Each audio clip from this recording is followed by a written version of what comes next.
आज हर तरफ एक आवाज गूंज रही है, सनातन धर्म खतरे में है। पर जरा ठहरिए, सोचिए, क्या सच में कोई और धर्म इसे मिटा सकता है, या फिर हम खुद ही अपने मूल से दूर होते जा रहे हैं। सनातन धर्म हमेशा से सबसे विशाल विचार रहा है, जिसने सहनशीलता, सत्य, करुणा और आत्मचिंतन सिखाया।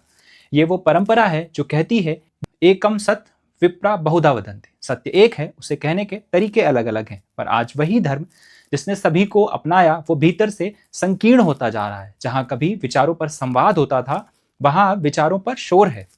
कथावाचक एक दूसरे पर आरोप लगा रहे हैं, स्वयं को श्रेष्ठ दिखाने के लिए। कथा में कथा के अलावा बाकी सारी बातें हो रही हैं। जहां पहले प्रश्न पूछना धर्म था, अब प्रश्न उठाना अपराध माना जाता है। कभी मंदिर सेवा का प्रतीक था, अब प्रतियोगिता का मैदान बन गया है। कौन ज्यादा भव्य आयोजन कराता है, कौन ज्यादा बड़ा आयोजन कराता है। कभी पूजा विनम्रता से होती थी, पर अब प्रदर्शन बन चुकी है। लाउड स्पीकर, नारों और पहचान की दौड़ में सिर्फ इतना ही नहीं, कई जगह तो देखा गया है कि धार्मिक आयोजनों में लोग नशे कर रहे हैं, अश्लीलता की तो हदें पार की जा रही हैं। हमने धर्म को दिखावा बना दिया और अध्यात्म को भूल गए। शास्त्रों में लिखा है, धर्मो रक्षति रक्षिता। धर्म उसी का साथ देता है जो धर्म की रक्षा करता है।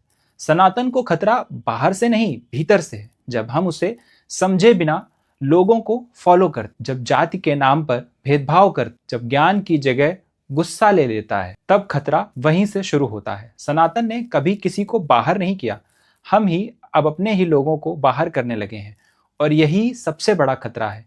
कितने युवा आज अपने धर्म को कट्टरता से जोड़ कर देखते हैं, जबकि धर्म का मूल ही समझ और सहिष्णुता है। कितने लोग कर्म और कर्तव्य छोड़कर केवल बहस और बयानबाजी तक सीमित रह गए हैं। सनातन धर्म कोई नारा नहीं है, ये एक जीवन पद्धति है, और जब जीवन से इसका आचरण हट जाता है तो खतरा वहीं से शुरू होता है।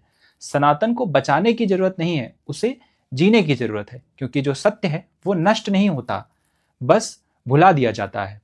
अगर हम अपने कर्म, करुणा और सत्य पर लौट आएं, तो कोई शक्ति उसे छू भी नहीं सकती। सनातन बाहर से नहीं, भीतर से मजबूत होता है। जय हिंद।